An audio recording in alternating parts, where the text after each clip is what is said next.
Bonjour à tous, bienvenue à ma chaîne YouTube Entre les lignes avec Andy, et je suis Andy.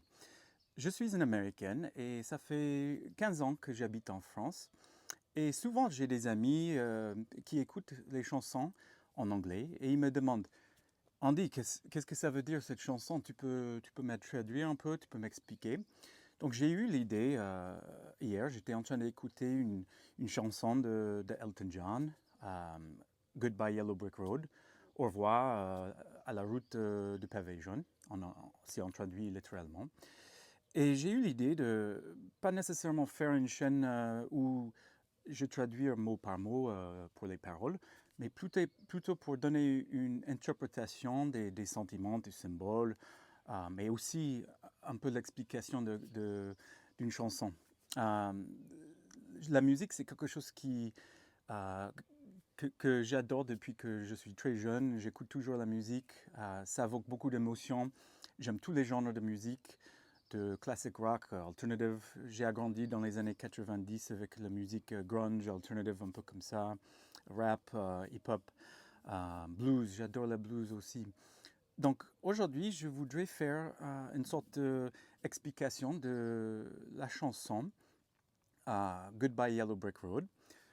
C'était écrit en 1973 par Bernie Taupin et Elton John. Les paroles, c'était Bernie Taupin.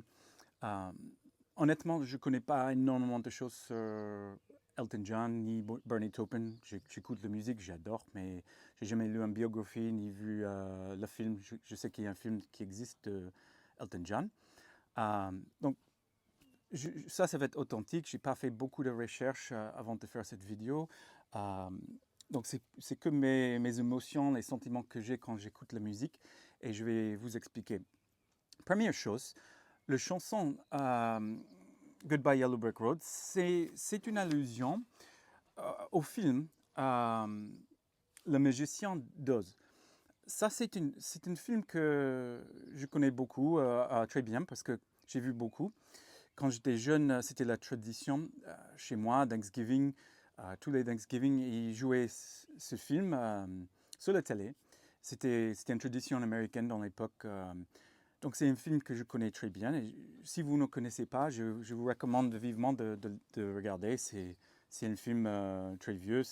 Le film commence en noir et blanc et c'est à propos d'une fille qui s'appelle Dorothy. Et il y avait une tempête, une tornade.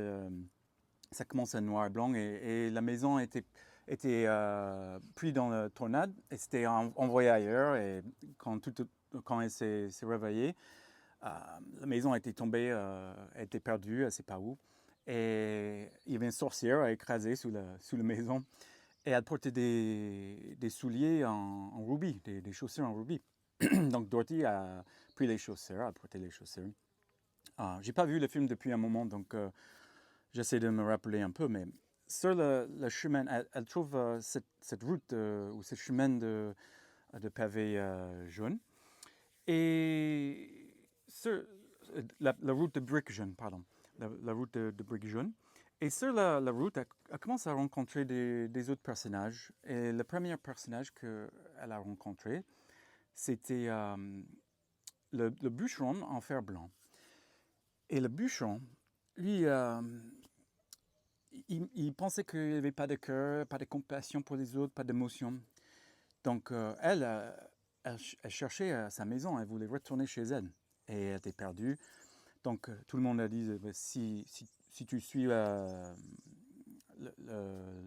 route en briques jaunes, tu vas trouver le magicien d'Oz dans la cité d'Emeraude qui va vous aider. Donc, le bûcheron en fer blanc, il cherchait un cœur et elle a dit, hey, peut-être il peut t'aider aussi, il va te trouver un cœur. Puis, elle a continué le chemin et puis ils ont rencontré, je crois que prochainement c'était le lion poltron et lui il manquait de courage. Et lui il voulait suivre ce chemin pour trouver le cité d'émeraude, pour trouver du courage. Peut-être le magicien pouvait lui donner du courage. Puis le dernier personnage qu'ils ont rencontré, c'était l'épouvantail. Et l'épouvantail, c'était un homme qui a dit, quand ils m'ont fait, quand j'étais construit, ils ne m'ont pas donné un cerveau, donc j'ai pas d'intellect. Il me manque l'intellect et la connaissance, la sagesse, les choses comme ça. Donc, il voulait aussi suivre le groupe pour trouver ce fameux magicien d'Oz à la cité d'Emeraude. Donc, ça, c'est un peu d'histoire sur le film. Donc, maintenant, je vais vous expliquer un peu la chanson et ce que moi je trouve que le symbolisme derrière. Et encore, c'est une allusion à ce film. Donc, je vais commencer à jouer les chansons et on va faire verse par verse.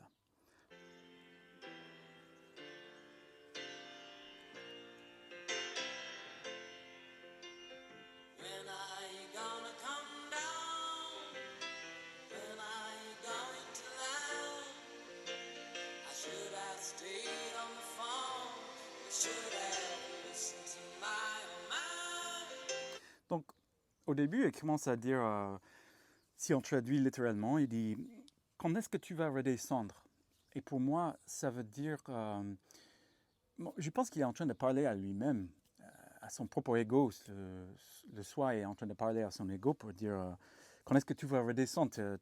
T'es trop haut là, t'as trouvé l'argent peut-être, ou il est célèbre, il est très connu, c'est musicien. » Donc c'est écrit encore par Bernie Taupin.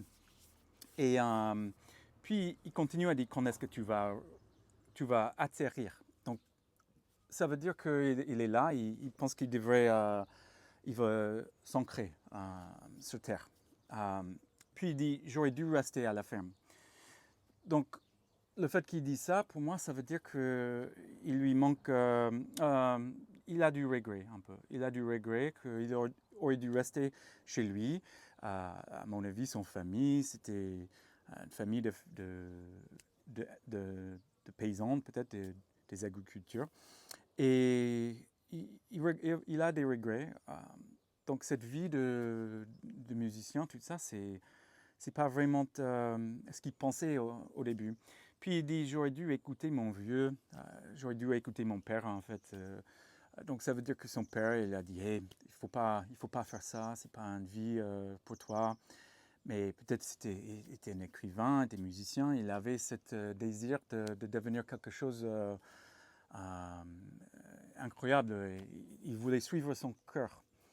Donc pour moi, ça, ce sentiment, ça représente un peu cette chemin de briques jaunes, cette route de briques jaunes.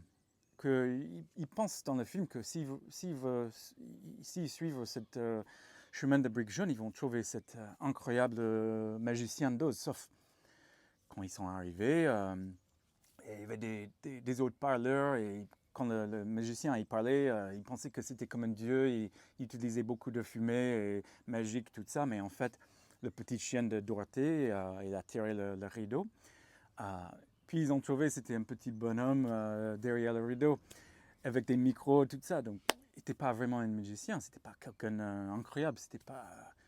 Donc, je pense qu'il a des regrets avec ça. Il commence à avoir du regret. Cette chemin, c'est pas ce qu'il pensait.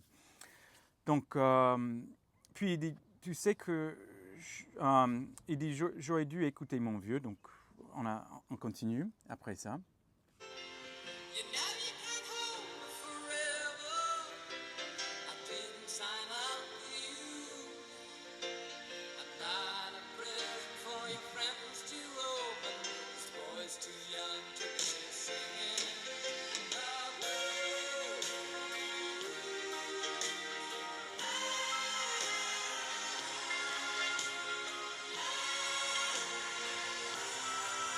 Donc, le deuxième partie là, il dit, là je pense qu'il est en train de parler avec son amour ou partenaire, quelqu'un comme ça. Il dit, tu sais que tu ne peux pas me garder éternellement, donc je ne suis pas à toi.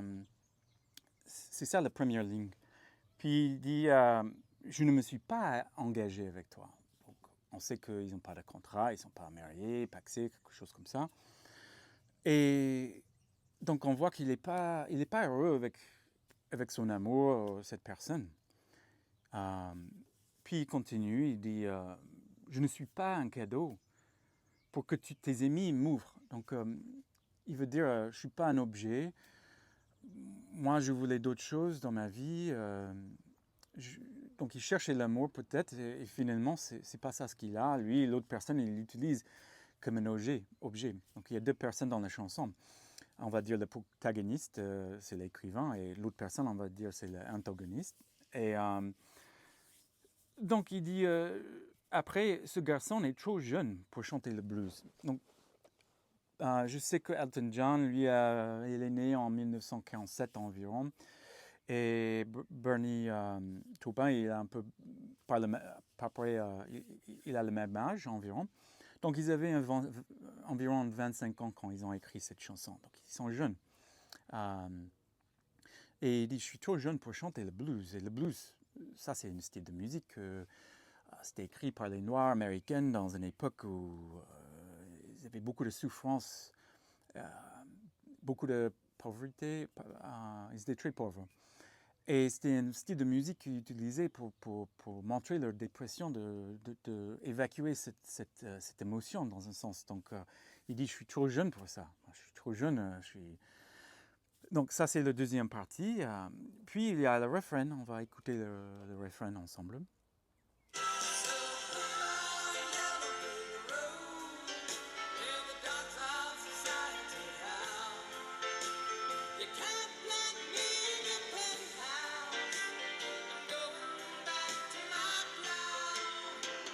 Ok, le premier morceau du refrain, il dit alors, adieu la route de briques jaunes. Donc il est fini avec cette route où il avait cette idée que ça va être quelque chose d'incroyable, mais il est dessus. Donc il dit au revoir, c'est fini. Puis il dit là où les chiens de la société hurlent. Pour moi, les chiens, ce sont des animaux, beaucoup de loyauté, des choses comme ça. Mais si on regarde le côté négatif des chiens, ils sont sauvages. Par exemple, c'est le cow. Et moi, j'imagine qu'ils sortent ça en limousine. Il y a tous ces gens, ces fans, les gens qui l'adorent, en train de crier, de hurler comme les chiens sauvages, un peu. Ça, c'est l'image que j'ai quand j'écoute ce morceau. Puis il dit, tu ne peux pas me planter dans ton penthouse. Penthouse, j'imagine qu'il est à Manhattan. Par exemple, un penthouse, c'est le dernier étage dans un bâtiment, dans un gratte-ciel, par exemple. Donc j'imagine qu'il a une vue magnifique et il boit du champagne, de la champagne. Puis il fait des fêtes avec tous les amis de son copain, tout ça. Mais c'est pas ça ce qu'il veut. Il dit tu peux pas m'enraciner, m'enterrer, comme on dit dans cette penthouse. Donc c'est pas pour lui. Encore le penthouse, c'est symbolique pour le hauteur. Et chaque fois dans la chanson, il parle de hauteur, ça veut dire que il est loin du terre, loin de la mer terre, par exemple. Et il dit après, je retourne à ma charrue. Charrue, c'est un truc des paysans, des fermiers, ils utilisent. Donc il dit, je retourne à ça. Encore, il retourne à la terre. Donc il a encore beaucoup de regrets d'avoir cette mode de vie et il veut retourner chez lui dans cette vie. Allez, on continue avec le deuxième morceau du refrain.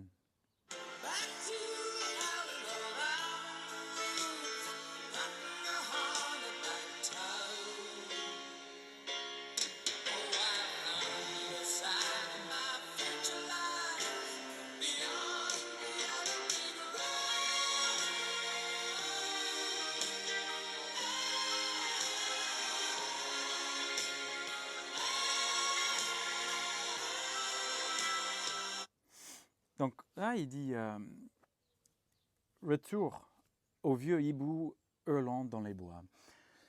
Donc les bois, encore, ça représente la nature et l'hibou, c'est très symbolique. C'est un animal qui voit dans la nuit, qui a beaucoup de sagesse. Et moi, je pense que le hibou, c'est comme une allusion la sagesse, c'est ça ce que le épouvantail cherche dans le film. Donc, il ne peut pas trouver, en fait. Sauf dans le film, en fait, si vous regardez le film, l'épouvantail, c'est lui qui a des meilleures idées pendant leur aventure sur cette route. Donc, tout le temps dans le film, en fait, il cherchait le sagesse ou l'intellect, mais c'est lui qui avait dans lui tout le temps. Et je pense que le chanteur est en train de dire, je veux retourner dans les bois où il y a l'hibou. Donc, il avait déjà cette sagesse, cet intellect dans lui. Donc, il n'avait pas besoin de trouver ce chemin pour monter dans la société, le rat race. Il avait déjà ça. Puis, il dit chassant le crapaud lubrique. Un crapaud, c'est un animal qui vit sur Terre. Donc, encore, on a la juxtaposition entre le ciel et le haut terre et la terre. Et là, le crapaud aussi, dans certaines cultures, dans certaines ethniques, et ça c'est un animal qui représente la chance.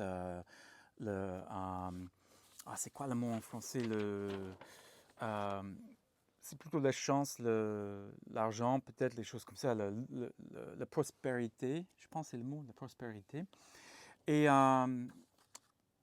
donc, encore, il avait déjà cette prospérité, cette chance dans sa vie quand il était dans la nature, dans un endroit idyllique avec sa famille. Puis, il dit, j'ai finalement décidé que mon avenir se trouve au-delà de la route de briques jaunes.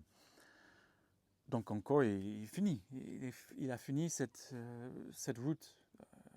Il n'aime plus ce style de vie. Il veut retourner. Puis on continue sur le deuxième verse. What do you think you'll do then? I bet the shoot down the plane. It'll take you a couple of hot urine towns to set you on your feet again. Donc là, il dit, qu'est-ce que tu penses que tu vas faire alors? Et là, je pense que le chanteur est en train de parler avec l'antagoniste. Il dit, qu'est-ce que tu vas faire? Parce que moi, c'est fini. Je pars, je te quitte. C'est fini entre nous. Puis il dit, je parie que ça va tomber. Je parie que ça fera tomber ton avion. Donc, lui, encore un avion, il parle de hauteur, de quelque chose là, et il dit, le fait que je vais te quitter, toi, tu vas scratcher, je pense que c'est le mot scratcher, tu vas décoller sans moi. Puis, il dit, il te faudra quelques vodka toniques. Donc, il sait que sans lui, l'autre personne va tomber dans une dépression. Il va commencer à boire et il a besoin de ça. Ça va être le spirale, le vortex vers la femme pour lui et pour te remettre sur pied. Donc, il a besoin de se remettre sur pied sans lui. Donc, il y a beaucoup d'émotions là. Je sens quand j'écoute cette chanson énormément d'émotions. C'est une chanson d'amour qui est finie, mais aussi quelqu'un qui avait ce désir de quitter sa famille, cette vie pour trouver d'autres choses. Mais finalement, imagine de faire ça, de devenir quelqu'un de très connu, un musicien, il joue le piano. Il y a plein de gens qui connaissent, peut-être millionnaire, mais il est pas heureux, il n'est pas content de ce mode de vie. Et ça vaut énormément d'émotions pour moi. Puis on continue.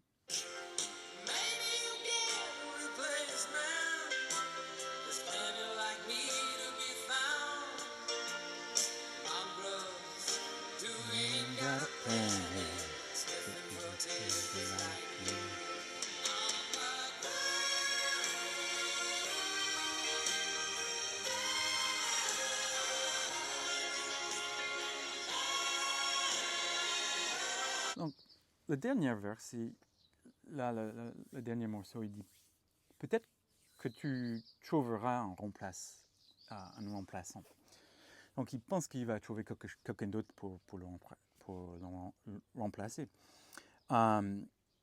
Donc il est puis il dit il y en a plein, il y en a plein que moi. Donc il y a beaucoup d'autres que moi. Donc il se moque de lui un peu. C'est self-deprecation, on dit en anglais. Je ne sais pas le mot en français. Déprecation. Mais il est en train de se moquer de lui-même un peu. Il y en a plein comme moi. On est partout, les gens comme moi, qui cherchent quelqu'un peut-être qui a de l'argent, qui aime la vie comme ça, qui veut ça. Mais lui, c'est fini. Mais il a dit des bâtards sans un sou. Là, en fait, il dit mongrel en anglais. Mongrel, c'est une autre forme de dire un chien, un animal, une bête sauvage, pas apprivoisé, qui renifle des miettes comme toi sur Terre. Donc, en fait, maintenant, le chanteur, on dirait qu'il déteste l'autre. Il dit toi, t'es miette, t'es rien. Je suis fini avec toi. Mais moi, j'étais comme ça. Moi, j'étais le mongrel, le bâtard, l'animal sauvage qui reniflait. Et c'est comme ça que j'étais trouvé. Donc, toi, t'es rien non plus. Donc, encore, il dit qui reniflait des miettes comme toi par terre. Donc, ça veut dire qu'il était sur terre quand il a rencontré l'autre personne. Il est en train de renifler des miettes. Donc, encore, il veut retourner à cette vie où il était sur terre. Et donc, ça, c'est le dernier vers. Et après, il joue le refrain une deuxième fois. Goodbye Yellow Brick Road, where the dogs of society howl. You can't put me in a penthouse. Going back to my place. Back to the hollow around the woods. On the hornback toad. Oh, I find the side of my future lies. Au-delà de la rue de Brick Jeune. Donc ça c'est le fin de la chanson, mais en fait pour continuer l'allusion avec le film dans le film Dorothée, elle porte ses souliers de rubis et elle veut retourner chez elle. Et elle pense qu'elle doit trouver cet magicien pour être aidée, pour trouver chez elle. Puis en fait, elle n'avait pas besoin de lui parce qu'à la fin du film, spoiler alert, elle tape ses talons 3 fois et c'est comme ça elle retourne chez elle. Donc elle avait le pouvoir, la possibilité de rentrer chez elle pendant tout le chemin. Donc c'est ça qui est incroyable de cette chanson, c'est qu'il cherchait quelque chose, la connaissance, peut-être la fortune, tout ça, mais finalement, il avait déjà tout ça. Il avait déjà tout ce qu'il cherchait, il avait chez lui, dans sa vie idyllique, sur la ferme, avec sa famille, avec les bois, les bouts, le crapaud, en train de chasser le crapaud. Donc, c'est vraiment un film incroyable. La chanson, c'est quelqu'un qui avait 25 ans environ pour écrire une chanson comme ça, aussi profond. Je trouve que c'est magique. C'est vraiment magique. Et je voudrais savoir qu'est-ce que vous pensez quand vous écoutez cette chanson avant de ma vidéo. Qu'est-ce que vous pensez que ça représentait? Ou peut-être, ça c'est... Moi je vois d'un certain objectif, moi j'ai une certaine vie. Je suis américaine aussi, donc j'entends en anglais les paroles, mais je voudrais vraiment savoir qu'est-ce que vous pensez aussi de cette chanson, les paroles, mon interprétation et les sentiments sans connaître peut-être les paroles. Qu'est-ce que ça représente pour vous? Et si vous avez des idées pour d'autres chansons, j'adore, comme je disais, toute la musique qui existe, j'adore. Donc j'aimerais bien d'autres recommandations pour continuer les vidéos comme ça. Et bon, bien sûr, je suis américain, je ne parle pas parfaitement français, j'ai fait certaines fautes et j'ai un accent. Donc il y a peut-être certains mots que je ne connais pas ou je me traduis en français. Mais en tout cas, j'aimerais bien, si ça vous plaît, si vous pouvez me donner un like et aimer ma chaîne et mettez des commentaires. Et si vous avez des questions, moi j'aimerais bien communiquer avec vous. Et ça me fait très plaisir de faire une vidéo comme ça. Et j'espère que ça vous apporte quelque chose, vraiment. Donc merci d'avoir regardé jusqu'à la fin. Je ne pense pas que tout le monde peut faire ça. Ça va être long, je pense. Merci mille fois et à très bientôt. Au revoir.